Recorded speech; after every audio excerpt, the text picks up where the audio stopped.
Teleaula Natal.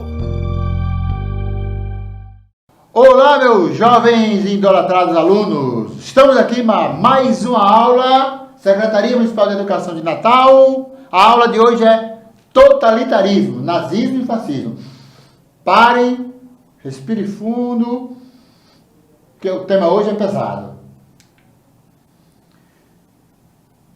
Eu sou Erisvaldo de Araújo, sou cabeludo e grandão, sou americano e barbudo. Olhe para mim de pertinho, o meu sinal é assim. Vamos iniciar nossa aula com um poema chamado Nazismo. Quando os nazistas vieram buscar os comunistas, eu fiquei parado na pista. Eu não sou socialista. Quando eles prenderam os negros, fez do silêncio emprego. Eu não sou um homem negro. Quando eles vieram buscar os homossexuais, eu, numa atitude virginal, nem pensei em sentir-se mal. Eu não sou homossexual. Quando eles buscaram os religiosos, parado em pé, fui covarde e preguiçoso. Eu não sou um homem de muita fé. Ainda dentro do plano e por maldade, também mataram os ciganos. Fiquei parado. Parece que foi um engano. Quando eles vieram me buscar, já não havia ninguém que pudesse me salvar. Este poema é meu. Na verdade, eu faço uma releitura de um poeta alemão chamado Martin. Este poema é importante para nós trabalharmos o nazismo. Por quê? Porque o nazismo e o fascismo são dois regimes totalitários que têm alguns inimigos básicos. Primeiro, os comunistas. Professor, por que os comunistas são inimigos dos nazistas? Comunismo vem de comunidade, de sociedade em grupo. E o nazismo é a sociedade do indivíduo, do líder, da autoridade, do homem que manda. E os socialistas? Os socialistas também é uma sociedade grupal, uma sociedade do sindicato, uma sociedade do coletivo. E os nazistas, mais uma vez, se opõem ao coletivo, se opõem aos sindicatos. E os negros, professor? Por que os nazistas se opõem aos negros? Porque os nazistas e os fascistas trabalham o princípio da supremacia branca. Eles acreditam que uma determinada raça é mais importante do que a outra. Neste caso, homens e mulheres negros, homens e mulheres negras estariam fora dessa classe. Professor, e por que os nazistas se opõem a homossexuais? Os nazistas vão trabalhar como princípio a ideia de uma família tradicional. Você que está me assistindo, você sentado aí. Sua família é tradicional, ou você tem meu irmão, você mora só com o pai, mora só com a mãe, mora com a avó. Os nazistas criaram uma ideia de uma família tradicional e criaram uma ideia de uma vida amorosa tradicional. Então eles se opõem aos homossexuais porque eles se opõem ao amor entre pessoas do mesmo sexo. É puro preconceito e nada mais do que isso.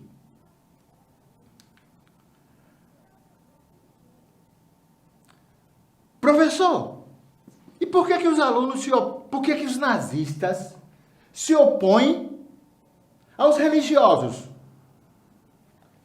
Para e pensa. Lembra de um determinado rapaz, de um determinado homem que disse: amai-vos uns aos outros? Esse homem trabalhou a ideia de igualdade. E os nazistas se opõem à igualdade. Então, como a religiosidade cristã, em determinado momento, trabalha a ideia de amar o próximo, de amar o outro, os nazistas só pensam em autoridade, supremacia, poder, arma.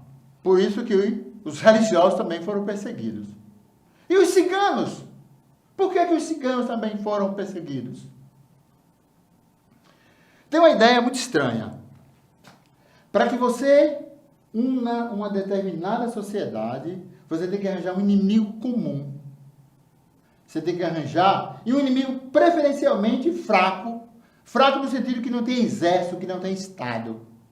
Os ciganos entram nesse grupo. Ciganos são homens de extrema liberdade, que viviam circulando pela Europa, praticando atividade comercial.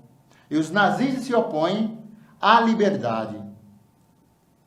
E usavam os povos que não tinham Estado, que não tinham exército, que não tinham uma força, como ciganos e judeus, para mostrar a sua força. Eles não vieram me buscar. Mas não podemos deixar que essa ideia volte. O que eu estou falando para vocês é uma mentalidade da metade do século passado. Mas hoje, em algumas sociedades, em alguns países, essa mentalidade nazista, essa mentalidade da supremacia branca, que achar que você, por ser de um determinado país, é melhor do que um membro de outro país. No caso do Brasil em particular, você já até ouviu falar que as pessoas em determinado lugar se opõem ao nordestino. Eles são nazistas? Não, mas essa mentalidade de se opor a um determinado grupo é uma mentalidade que vem do nazismo. E não podemos deixar isso acontecer. Agora eu apresento para vocês aqui duas imagens, dois jovens rapazes. Benito Mussolini e Adolf Hitler. Esses dois senhores são literalmente os responsáveis por essas duas ideologias, essas duas mentalidades, esses dois conceitos, nazismo e fascismo. Mussolini seria o italiano e Hitler o alemão. Quer dizer que esses homens chegaram, tomaram o poder, destruíram? Não, esse é o perigo. O nazismo, o fascismo, o autoritarismo é uma mentalidade e às vezes ela vai chegando na sociedade de maneira gradativa, de maneira suave. Nenhum dos dois formou um exército, invadiu o seu país, invadiu a sua cidade e dominou tudo. Não. Chegaram no poder de maneira gradativa, foram convidados pelo Supremo Poder para fazer parte do Estado. E gradativamente, devagarzinho, foram implementando essas ideias que nós falamos no poema, essa ideia da supremacia branca, essa ideia da valorização da arma, essa ideia de achar que a ciência não resolve as coisas, essa ideia do líder, o homem todo-poderoso. Então, olha esses jovens rapazes. Mussolini, Adolf Hitler. São esses jovens senhores que propagaram pela Europa essas duas ideologias, essas duas formas de pensar, e cada um, em seu país, divulgou, propagou e colocou em prática todos aqueles ideais que nós tratamos no poema anterior. Eu trago aqui agora uma Coca-Cola para vocês, um símbolo da Coca-Cola, um drink da Coca-Cola. Professor, eu já vi esse símbolo. Esse símbolo é do nazismo. Mas como pode? A Coca-Cola seria nazista? Não. Lembra que eu falei no slide anterior que o nazismo é uma mentalidade, é uma ideia que vai se propagando, que vai entrando na sociedade, que vai chegando. E alguns grupos sociais aceitam essa ideia. As empresas também fazem isso. E o que eu quero que eu trago esse símbolo aqui para vocês perceberem. O nazismo, que nós sabemos hoje, que foi um mal que passou pela humanidade, que foi um mal que matou milhões de pessoas, que foi um mal que o mundo ocidental vai unir o seu exército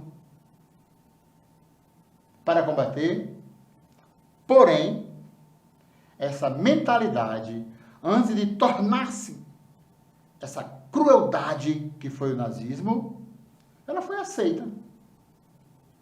Foi aceita por empresas, foi aceita por grupos sociais, foram aceitas individualmente por inúmeras pessoas. Professor, e essas pessoas que aceitaram são nazistas? Não. Essas pessoas que aceitaram simplesmente embarcaram nessa mentalidade de quê? O meu país, no caso da nossa aula, Alemanha e Itália, precisa de um homem todo-poderoso para resolver os problemas. Pior, o meu país, não esqueça que eu estou falando da Itália e da Alemanha, precisa de alguém do exército, de alguém das Forças Armadas, para impor respeito, para impor moral. O meu país precisa de um líder, de alguém que comande e acabe com os males da sociedade. Lembra do poema? Quem eram os males? Homossexuais, negros, religiosos, cientistas, artistas, mulheres. Porque sim, o nazismo e o fascismo são machistas. Querem uma mulher obediente, uma mulher que fica em casa.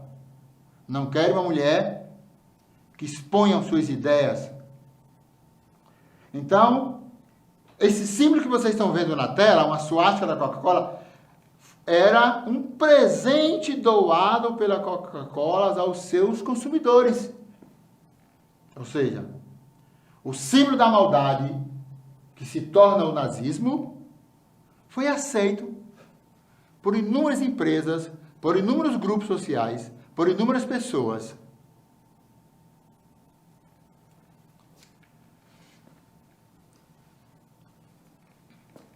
Aqui, vocês têm na tela um quadro de um pintor chamado Pablo Picasso. Ele fez essa obra em 1937. O nome dessa obra é Guernica. Se você, olhando a obra, você tem ali alguns elementos importantes. Primeiro, todas as coisas que aparecem na obra estão em pedaços. É um pedaço de touro, um pedaço de cavalo, um pedaço do ser humano, é um braço. E aqui eu quero dizer uma coisa a vocês. Os nazistas se opõem aos artistas, se opõem à arte. Inúmeros artistas, inúmeras pessoas foram presas por governos nazistas, por governos totalitários. Por quê, professor? Qual foi a sua grande maldade? Escreveram um livro. No Brasil, no tempo da ditadura de Getúlio Vargas, um escritor foi preso, escreveu um livro. Graciliano Ramos. Para fazer raiva, ele vai e escreve um livro na cadeia, A Memória do Cárcere, leiam. Mas voltando aqui, a nossa obra Guernica. Esta obra é uma representação de um ataque de um poder totalitário na Espanha. E o artista faz essa maravilha. Vamos analisá-la. Primeiro, nada está inteiro, tudo está aos pedaços. Por quê, professor? Essa é a crueldade do poder totalitário. Destrói, quebra, danifica, rasga, mata. No canto da tela tem um corpo gritando de dor. É isso que o regime totalitário faz. É isso que os tiranos fazem. Nos levam à dor, ao sofrimento. Professor, mas eu vi ali no canto um touro. No caso da Espanha em particular, o touro é um elemento importante. Mas também foi cortado. Também nós vemos parte do touro. Professor, e aquele olho ali em cima? Esse é o olho que tudo vê. É como se o artista dissesse: estamos vendo a crueldade, o sofrimento que o nazismo, que o fascismo, que os regimes totalitários, que os governantes tiranos, que não gostam de ciência, que não gostam de professor, que não gostam de artista, fazem com o nosso povo. O quadro é espanhol, mas representa o sofrimento e a dor de qualquer povo que seja ou que tenha sido governado pelo tirano. Ontem, e devemos nos preocupar com hoje. Professor, para acabar com isso, o que fazemos? Liberdade, democracia. Se a sua liberdade te traz algum problema, se a tua liberdade te traz algo desagradável, aumente sua liberdade.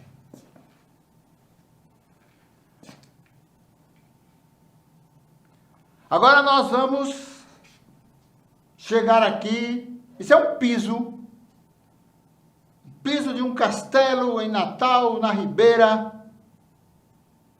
Professor, quer dizer que o nazismo chegou em Natal? Quer dizer que em Natal morava pessoa que era fascista, nazista, tirano, autoritário? Não é isso. Lembra que nós falamos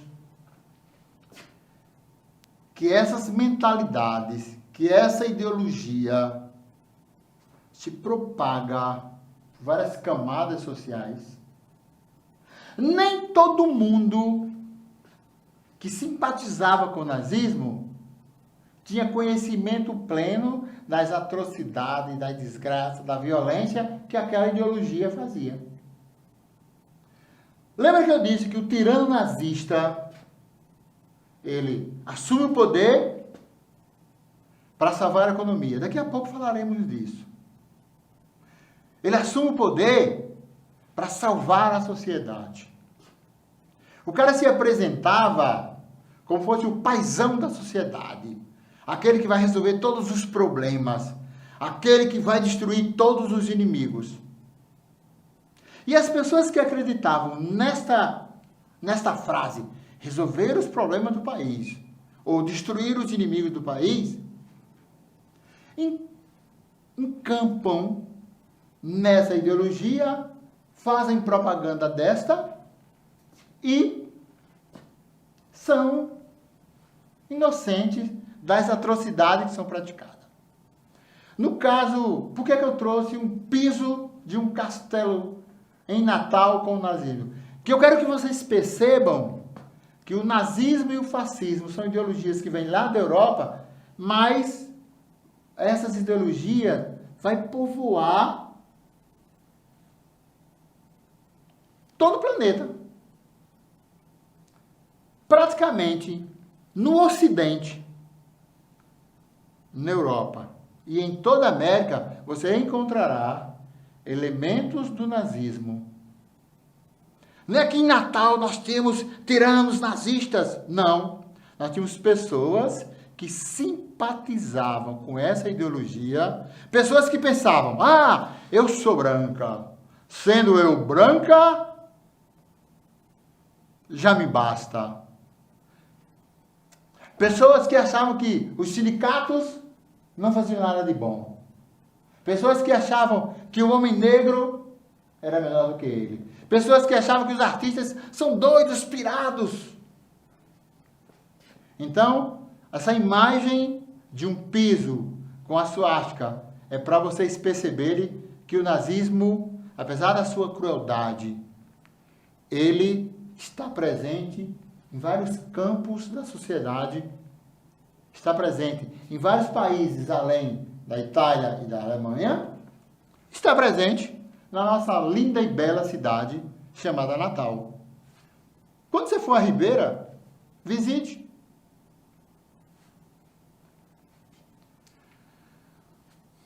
Nós temos agora uma imagem de uma multidão. Não dá nem para contar. Eu tentei contar e fiquei com o olho doendo, não consegui contar.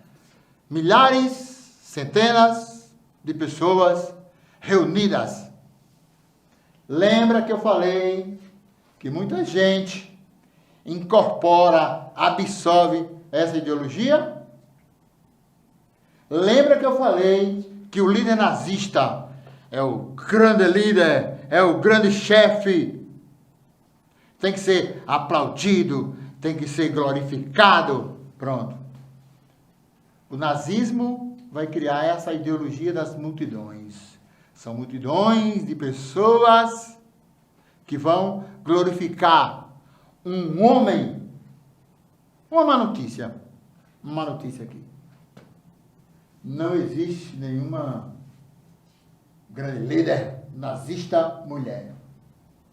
Porque o nazismo é masculinizado. É a ideologia do homem branco poderoso, a ideologia do homem que vai resolver os problemas da nação. Para isso, vai usar armas, vai usar as forças armadas. Lembra das imagens de Hitler e Mussolini vestidos como soldados, né? Ou seja, o nazismo também passa pela ideia da militarização da sociedade. Parece que todo mundo tem que fazer referência ao mundo dos soldados. Todo mundo já viu essa palavra, holocausto. Todo mundo já ouviu falar da quantidade de pessoas que foram mortas nos campos de concentração. Todo mundo já ouviu falar da quantidade de pessoas que sofreram, algumas conseguiram sobreviver. O que foi o Holocausto? Lembra do meu poema? Falara eu naquele momento que o nazista escolhe um povo para ser o seu inimigo. De preferência um povo que não tenha um Estado, que não tenha um exército. Os judeus caíram como uma luva para isso. Ano 75 depois de Cristo, o povo judeu é expulso da Palestina. E esse povo ficou perambulando pelo planeta Terra, sem Estado, sem exército, com duas coisas: uma religião e um idioma. E, no caso, o nazismo, Adolf Hitler vai usá-lo como, vamos chamar de bode expiatório. Aquele grupo que será apresentado ao povo alemão como os males da sociedade alemã. O que é que se faz com o mal? Lembra da aula? Destrói, mata. E o povo judeu foi perseguido. Queria só lembrar uma coisa a vocês. Perseguir o povo judeu não foi uma criação nem do nazismo, nem de Hitler. Esse povo já era um povo sofrido e perseguido desde o século III depois de Cristo. Numa outra aula a gente pode entrar em detalhes sobre isso. Então, o Holocausto foi a destruição, a morte, a perseguição de milhares de pessoas. Não só judeus, negros, ciganos, homossexuais. E agora, trazemos aqui uma moeda, uma cédula da Alemanha nazista. Se você ficar perto da TV, você vai perceber que no centro da cédula tem aquela suástica.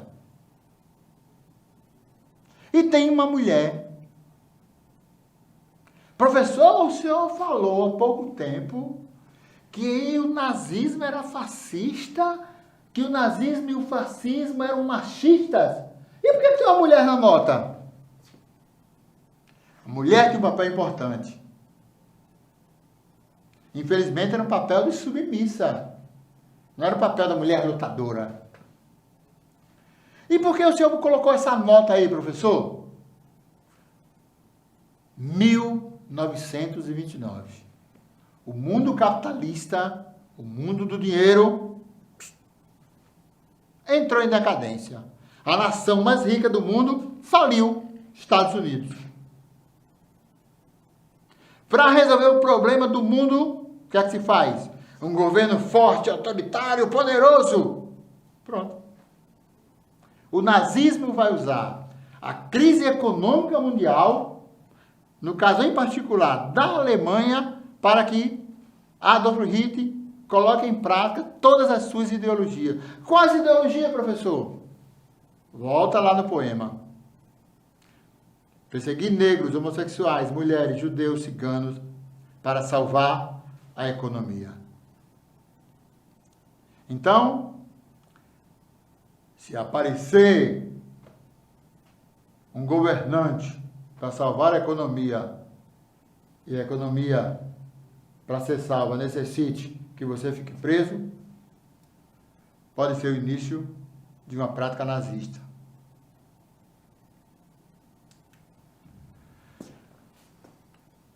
Aqui vocês têm na tela dos grandes artistas da história da humanidade, Charlie Chaplin, com a bola na mão, na verdade o globo terrestre. Isso é a cena de um filme, O Grande Ditador, onde Charlie Chaplin faz uma paródia, onde ele seria Adolf Hitler.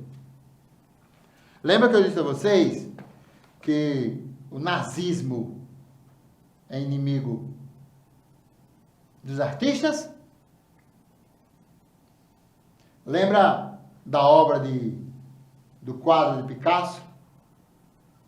Porque os artistas é o exemplo maior de liberdade. O nazismo é o elemento da dominação e a arte é o elemento essencial da liberdade. E Charlie Chaplin, nesse filme, faz uma zombaria, zomba dessa ganância de poder que tem o tirano nazista para dominar todo o planeta. Vejam o filme, O Grande Ditador, e vocês vão perceber como é triste aquele homem que quer governar o mundo. E para isso, quer destruir a arte. Quer liberdade? Vai fazer arte. A nossa aula está chegando ao fim e, como a liberdade passa pela arte, e a arte é o caminho mais gostoso que a liberdade pode trilhar, eu vou terminar a minha aula com um poema. Charlie Chaplin, no filme, ele faz essa inversão das coisas. O nazista é o grande tirano e o artista não quer mandar em nada. O artista só quer viver e sonhar. Aí eu digo, não me chamem para governar. Não sei criar a ira do imperador. Não consigo fazer-me opressor. Sou livre, poeta e professor. Minha dor, quem governa é o amor.